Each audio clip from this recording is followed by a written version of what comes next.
প্রতিযোগিতায় জয়ের জন্য বৃহত্তর স্বার্থে হিকমা হিসাবে তা আহলে হাদিস মানহাজে জায়েজ হতে পারে, তবে সাধারণ দর্শকরা অসাবধানতাবশত ওনার অনুবাদ বা ব্যাখ্যাকে গ্রহণ করলে আবু জেহেলের মতোই মুশরিকে পরিণত হবেন। ক্লিয়ার এন্ড ক্রিস্টাল দলিল পবিত্র কোরআন থেকে সূরা নিসার 150 নম্বর আয়াতে আল্লাহ সুবহানাহু ওয়া তাআলা বলছেন, ইন্নাল্লাযীনা ইয়াকফুরুনা বিল্লাহি ওয়া রুসুলিহি, যারা আল্লাহ এবং তার রাসূলের সাথে কুফরি করে। কিভাবে কুফরি করে? ইউরিদুনা ইউফাররিকু বাইনাল্লাহি ওয়া রাসূলিহি, তারা চেষ্টা করে আল্লাহ এবং তার রাসূলের মধ্যে পার্থক্যের দেওয়াল তৈরি করে দিতে। এই পার্থক্যের দেওয়াল তৈরি করার মাধ্যমে তারা কুফরি করে। কি সেটা? ইয়াকুলুনা নুমিনু বিবাদি ওয়া নাকফুরু বিবাদ, তারা বলে যে আমরা আল্লাহর পক্ষ থেকে আসলে মানবো আর আল্লাহর নবীর পক্ষ থেকে আসলে মানবো না। এইভাবে আল্লাহ এবং আল্লাহর রাসূলের মধ্যে পার্থক্য করার মধ্যে দিয়ে তারা কুফরি করে। একদম ক্লিয়ার এন্ড ক্রিস্টাল দলিল যে আল্লাহ সুবহানাহু ওয়া তাআলাকেও মানতে হবে, রাসূল সাল্লাল্লাহু আলাইহি ওয়াসাল্লামকেও মানতে হবে। কেননা আল্লাহ রাসূলের প্রতি যত ওহী হয়েছে সব ওহী পবিত্র কোরআনে নাই, তার বাইরে ওহী হতো, যেটা আমরা প্রমাণ করেছি। জি, ক্লিয়ার অ্যান্ড ক্রিস্টাল মিথ্যা অনুবাদ, ক্লিয়ার অ্যান্ড ক্রিস্টাল বানোয়াট ব্যাখ্যা, ওনাদের বড় হুজুর আবু বকর মোহাম্মদ জাকারিয়ার অনুবাদ। নিশ্চয়ই যারা আল্লাহ তার রাসূলের সাথে কুফরি করে এবং আল্লাহ তার রাসূলগণের মধ্যে ঈমানের ব্যাপারে তারতম্য করতে চায় এবং বলে আমরা কতকের উপর ঈমান আনি এবং কতকের সাথে কুফরি করি। তিনি কি অনুবাদ করলেন?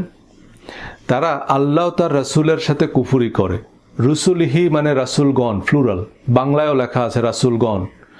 ইংরেজি অনুবাদ, surely those who deny Allah and his messengers. Messengers এক বছর না বহু বছর, এটা ক্লাস 3 স্ট্যান্ডার্ডের গ্রামার। উনি মদিনা ইউনিভার্সিটিতে পড়েছেন, উনি এটা জানবেন না? আল্লাহ তার রাসূলগণের মধ্যে তারতম্য বা পার্থক্য করতে চায়। কি বিষয়ে পার্থক্য করতে চায়? ঈমান বা বিশ্বাস করার ক্ষেত্রে।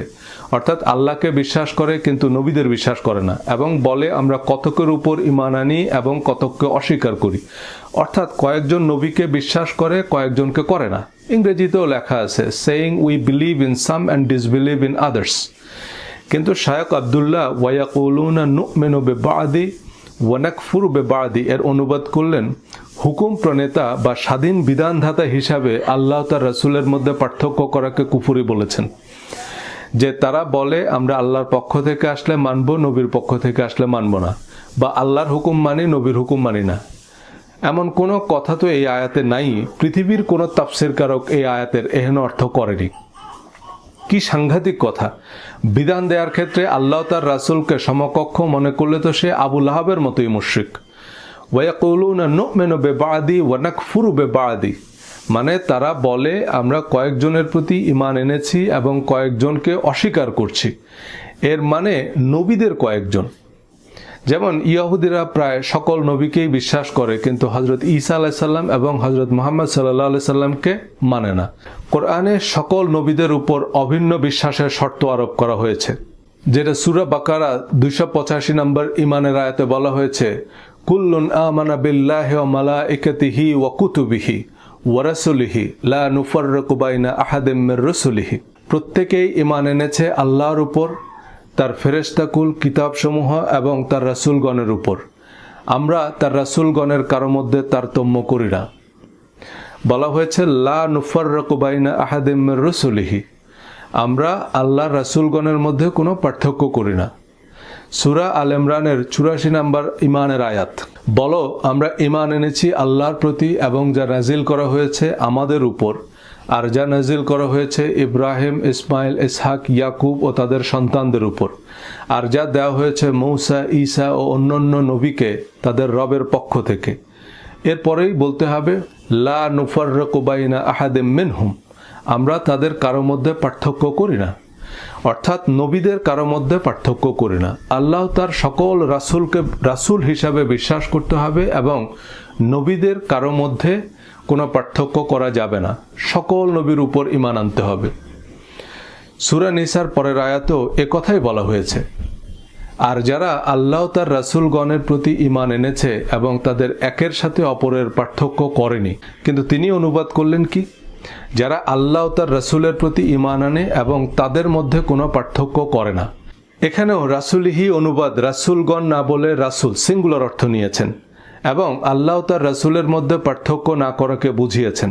আল্লাহ সুবহানাহু ওয়া তাআলা সূরা নিসা 152 আল্লাযীনা আমানু বিল্লাহি ওয়া রাসূলিহি ওয়া লাম ইউফাররিকু বাইনা আহাদিন মিনহুম, যারা আল্লাহ এবং আল্লাহ রাসূলের প্রতি ঈমান আনে এবং তাদের মধ্যে কোনো পার্থক্য করে না। এটা আল্লাহ সুবহানাহু ওয়া তাআলা স্পষ্ট করে পবিত্র কোরআনে বলে দিয়েছেন। আল্লাহ তার রাসূলের মধ্যে পার্থক্য নাই, দুজনের ক্ষমতা মর্যাদা সমান। রাসূল হচ্ছেন আব্দ বান্দা, আর আল্লাহ হচ্ছেন মাবুদ। আব্দ আর মাবুদের মধ্যে পার্থক্য নেই। আস্তাগফিরুল্লাহ। এই আয়াতগুলোর যে কোনো অনুবাদ চেক করে দেখবেন। আপনার মহল্লার মসজিদের ইমাম সাহেবকে একটু জিজ্ঞেস করবেন যে হুজুর, আল্লাহ ও তার রাসূলকে সমান, আল্লাহ রাসূলকে অভিন্ন মনে করা কি? চলুন দুজন বরেণ্য আলেমের কাছ থেকে শুনি। সূরা ফাতিহার প্রথমে আমরা কি বলি? বিসমিল্লাহির রহমানির রহিম। তার মানে মুসলমান কার নামে শুরু করে? যদি কেউ বলে আল্লাহ আল্লাহ নবীর নামে শুরু করলাম, কি হবে? গুনাহ টুনা না, আপনি আবু জেহেলের মতো মুশরিক হয়ে যাবেন। কেউ যদি বলে পীর বাবার নামে শুরু করলাম, কি হবে? আবু জেহেলের মতো মুশরিক হয়ে যাবে। কেন? আমি একটু পরে বলছি, যদি আল্লাহ তৌফিক দেন, সময় থাকে। যদি কেউ বলে মা ফাতেমার নামে করলাম, চললাম, শুরু করলাম, গাঙে ঝাঁপ দিলাম, তাহলে কি হবে? কি হবে? আবু জাহালের মতো মুশরিক হয়ে যাবেন। খুব ভালো করে বোঝেন, ইসলামে একমাত্র বিসমিল্লাহ ছাড়া বিসমিল নবী বলে কোন জিনিস আছে কিনা? বিসমিল ওয়ালি, ওলির নামে, বাবার নামে। যদি কেউ আল্লাহর নাম ছাড়া আর কারো নামে যাত্রা করে, শুরু করে, ভরসা করে, নির্ভর করে, কুরবানি করে, জবাই করে, ওই ব্যক্তি নামাজ রোজা করলেও আবু জাহেলের মতো মুশরিক। কথাবার্তার মধ্যে শিরকে আসগার আছে। কি? উপরে আল্লাহ আছে, নিচে আপনারা আছেন, বলি না আমরা? উপরে আল্লাহ আছে, নিচে আপনারা আছেন। এই আপনারা একটু চাইলে তো আমার কাজটা হয়ে যাবে। উর্ফে আল্লাহ, আগে আল্লাহ ভিসে আপনারা, বলি না এরকম? রাসূল সাল্লাল্লাহু আলাইহি ওয়াসাল্লামের কাছে এক লোক এসে বলতেছে মাশা আল্লাহু ওয়া শাইতা, আল্লাহ চাইলে আর আপনি চাইলে তো হয়ে যাইব। আর রাসূল সাল্লামের চেহারা পরিবর্তন হয়ে গেছে, যে আজালতানি লিল্লাহি নিদ্দা, তুমি আমারে আল্লাহ শরীক বানিয়ে দিছ। আল্লাহ চাইলে আর আমনে চাইলে, তাহলে দনজন তো মানে যোগ, আপনি আর ওয়া মানে তো যোগ, আপনি যোগ আল্লাহ, আল্লাহ যোগ আপনি, দুটোটাকে সমান বানিয়ে দিছ। কি করলে তুমি? তো বলে যে বলতে হবে কিভাবে? তাইলে বলে বলবো তারপরে আল্লাহ আছেন, তারপরে আপনারা দেখবেন, তারপরে কিন্তু আল্লাহ আছে, আপনারা আছেন, উপরে আল্লাহ, নিচে আপনি, আগে আল্লাহ, পিছে আপনি। এরকম বলা যাবে না। তারপরে আরবিতে সুম্মা, বাংলাতে তারপরে দিয়ে বলা যাবে, যাতে কোনোভাবে আল্লাহর সাথে শিরক না হয়। এভাবে কোনো গায়রুল্লাহর নামে কসম করা, বিদ্যার কসম। কোনো সময় স্কুলে মাদ্রাসায় যারা পড়ে, ওই পোলামাইন সমবয়সী, ওই ঘরের মধ্যে শিখছে বিদ্যার কসম, মার কসম, বিদ্যার কসম। তো একটা একটা থেকে শিখতে শিখতে এখন বলি পেলায়, বলে না এরকম? আল্লাহ তাআলা ছাড়া অন্য কারো কসম করা যাবে না, এটা হলো শিরকে আসগার। শায়খ আব্দুল্লাহ এই আলোচনা করার আগেই আমি আল্লাহ তার রাসূলের আনুগত্যের অর্থ, আল্লাহ ও রাসূলকে অভিন্ন বা সমকক্ষ মনে করা যে শিরক, তা নিয়ে বেশ জোরালো আলোচনা করেছি।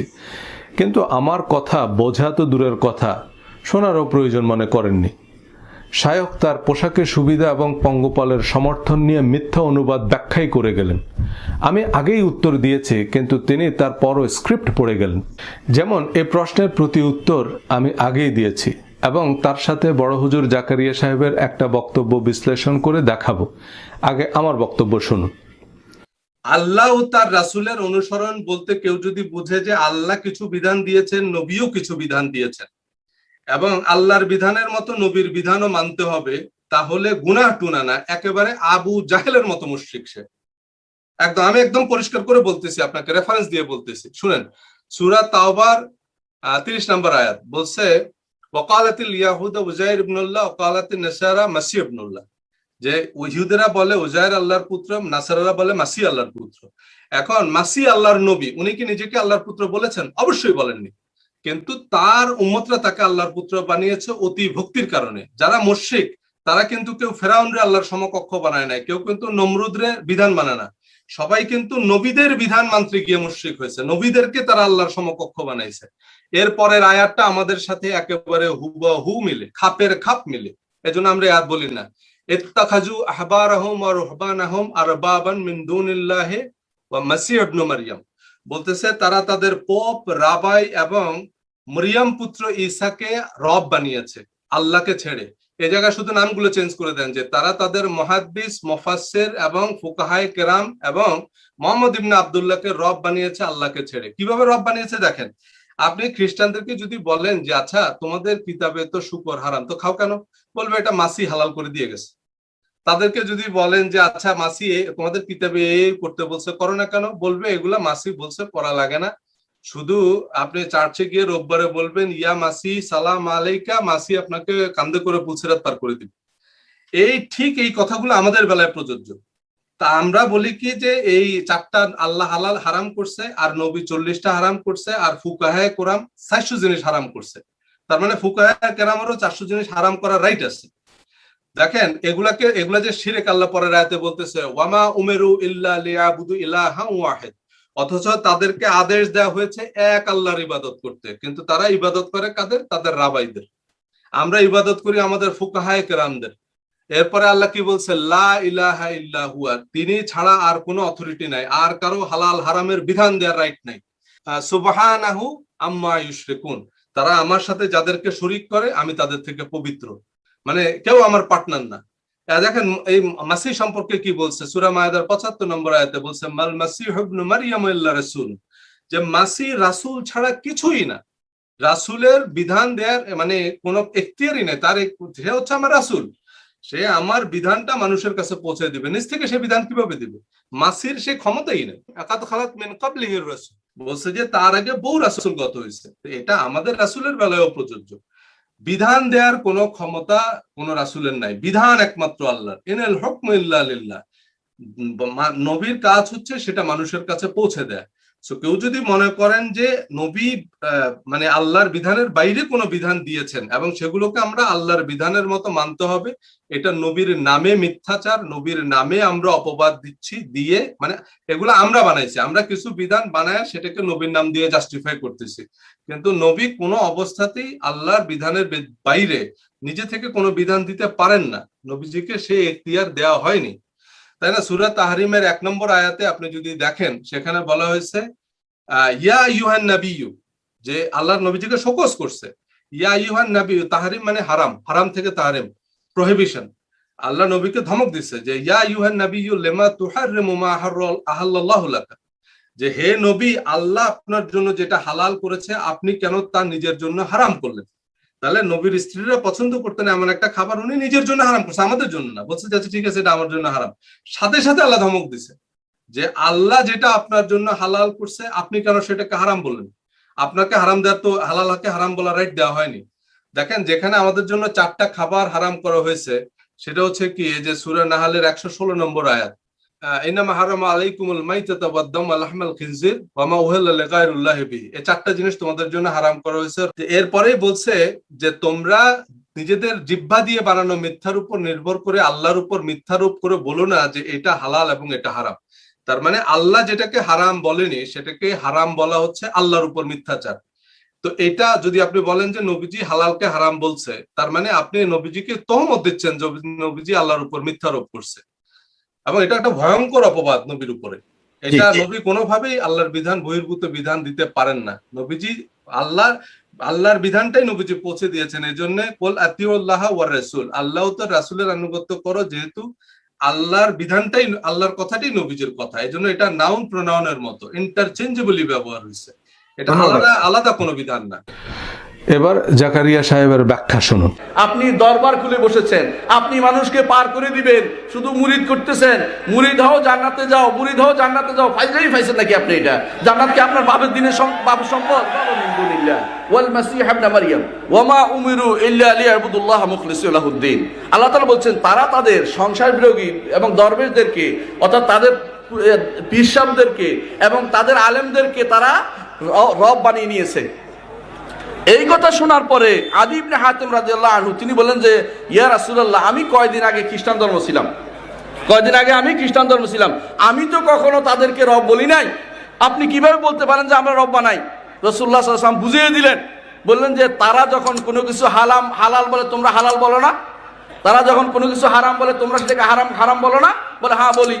আল্লাহর দাদারা মানে আল্লাহর কথা দাদারি না, বলে এইটার নামই হচ্ছে তাদেরকে রব মানা, তাদেরকে রব মানা। কারণ হালাল হারাম করতে পারে কে? আল্লাহ। শরীয়ত প্রবর্তন দিতে পারে কে? আল্লাহ। আপনি শরীয়ত দিতে পারেন না। দুনিয়ার মানুষ কেউ যদি শরীয়ত দেওয়ার দাবি করে, হালাল হারামের দাবি করে, সে হালাল হারাম যদি প্রবর্তন করার পর বলে যে আমি এই জিকির দিলাম, আমি এই ফিকির দিলাম, আমি ওইটা দিলাম, আমি ওইটা দিলাম, সে কে যে দিবে? সে তো একটা আল্লাহর দাস।